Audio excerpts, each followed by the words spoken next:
રાધનપુરમાં Congress active. પાટણના ધારાસભ્ય કિરીટ પટેલે રાધનપુરથી વર્તમાન ધારાસભ્ય લવિંગજી ઠાકોર પર કર્યા પ્રહાર. ભારતીય જનતા પાર્ટીના રાધનપુરથી ધારાસભ્ય છે લવિંગજી ઠાકોર. પોતાના ડાન્સને લઈ અવારનવાર સોશિયલ મીડિયામાં વાયરલ થતા રહે છે. પાટણના ધારાસભ્ય કિરીટ પટેલે કહ્યું કે તમારે નાચવાવાળાની જરૂર છે કે બોલવાવાળાની? ભૂતકાળમાં તમે બોલવાવાળાને દૂર કરી નાચવાવાળાને લાવ્યા.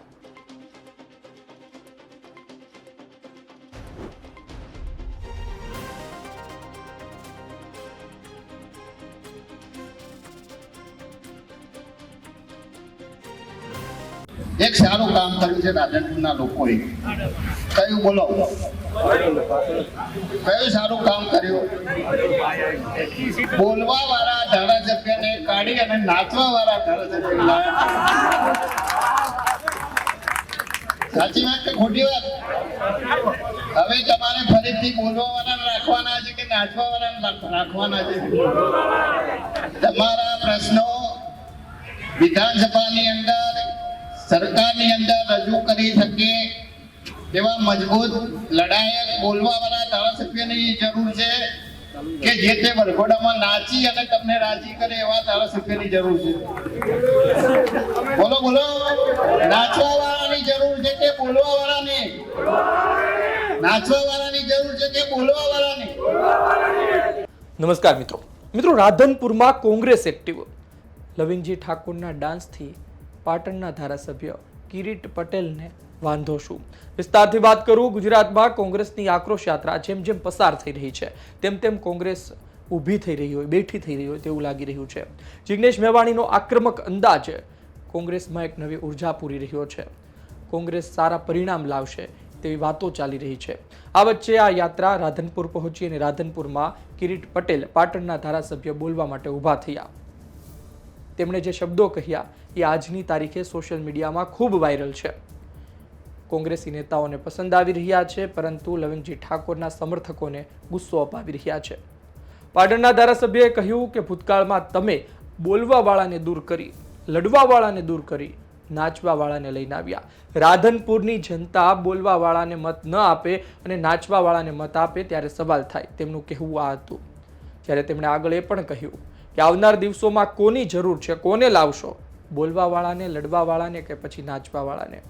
તેમનો ઇશારો લવિંગજી ઠાકોર તરફ હતો. લવિંગજી ઠાકોર જ્યારે ખુશ થાય, ભારતીય જનતા પાર્ટીને કોઈ જીત મળી હોય અથવા તો એમને આમ મજા આવે, એમને લાગે કે ભાઈ આ ખરેખર ખૂબ સારા સમાચાર છે, ત્યારે એ લવિંગજી ઠાકોર મન મૂકીને ડિસ્કો કરે, મન મૂકીને એના આગવા અંદાજમાં ડાન્સ કરતા હોય છે. જોકે તેમના વિડીયો સોશિયલ મીડિયામાં ખૂબ વાયરલ થતા હોય છે અને ઠાકોર સમાજમાં આ ડાન્સ લોકોને ખૂબ પસંદ આવતો હોય છે. મહત્વની બાબત એ છે કે લવિંગજી ઠાકોરના આ ડાન્સથી કિરીટ પટેલને વાંધો ન હોઈ શકે, પરંતુ કિરીટ પટેલે એવું કહ્યું કે તમારો અવાજ બને, તમારી માટે લડાઈ લડે તેવા વ્યક્તિની પણ તમારે જરૂર છે.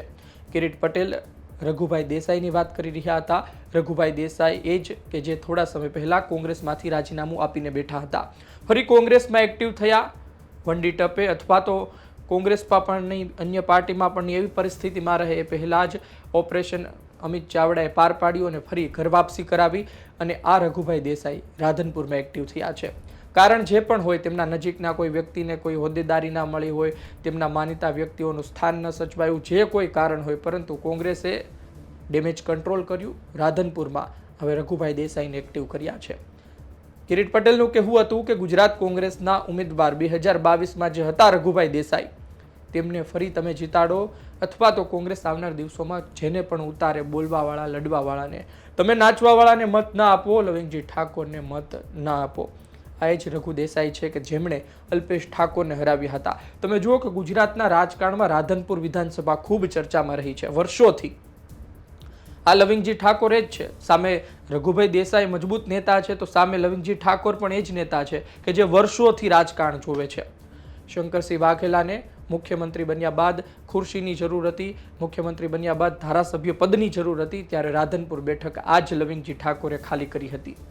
રાધનપુરમાં ચૂંટણી થઈ અને શંકરસિંહ વાઘેલા ધારાસભ્ય બન્યા. અતિ મહત્વની બાબત એ છે કે આ લવિંગજી ઠાકોર વર્ષોથી રાજકારણમાં એક્ટિવ છે અને આ રાધનપુરમાં ભૂતકાળમાં ડખો પણ થયો હતો. અલ્પેશ ઠાકોરે પણ ચૂંટણી લડવાનું મન બતાવ્યું હતું, પરંતુ ખેર લવિંગજી ઠાકોરને ટિકિટ મળી, લવિંગજી ઠાકોર જીતીને આવ્યા. અલ્પેશ ઠાકોરને ગાંધીનગર દક્ષિણ જવું પડ્યું અને આ અલ્પેશ ઠાકોર એક વખત રાધનપુરથી હારી પણ ચૂક્યા છે રઘુભાઈ દેસાઈ સામે. ખેર આવનાર દિવસોમાં જોઈએ શું પરિણામ આવે છે. આવનાર દિવસોમાં જોઈએ રાધનપુરમાં કોંગ્રેસ કેટલી એક્ટિવ રહે છે. લવિંગજી ઠાકોર ખૂબ જૂના જોગી છે, એને ખબર છે કઈ રીતે મત લાવવા, કઈ રીતે રાજકારણ કરવું. રઘુ દેસાઈ લડાયક નેતા છે, બોલનાર નેતા છે, પરંતુ આવનાર દિવસોમાં રાધનપુરનું ગણિત જોઈએ કે કઈ દિશામાં જાય છે. આપનું શું કહેવું છે કોમેન્ટ બોક્સમાં જરૂરથી જણાવજો. ત્યાંની પરિસ્થિતિ અતિ મહત્વની હોય છે. કોઈ નેતા મહત્વનો હોતો નથી, લોકોની પરિસ્થિતિ અને 5 વર્ષ 10 વર્ષ દરમિયાન એ નેતાએ શહેરને, વિસ્તારને, તાલુકાને ક્યાંથી ક્યાં પહોંચાડે અતિ મહત્વનું હોય છે.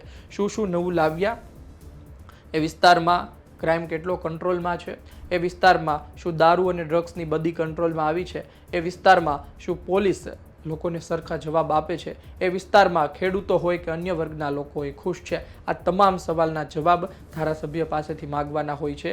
ધારાસભ્યની જવાબદારી હોય છે કે એના વિસ્તારના લોકો ખુશ રહે અને એના વિસ્તારના લોકો ખુશ ના હોય તો પાર્ટી સામે પડવું પડે તો પડી જવાનું હોય. ખેર જોઈએ આવનાર દિવસોમાં શું થાય છે. આપનું શું કહેવું છે કોમેન્ટ બોક્સમાં જરૂરથી જણાવજો. આ વિડીયો માહિતી પસંદ આવી હોય લાઈક કરજો, શેર કરજો. ધન્યવાદ.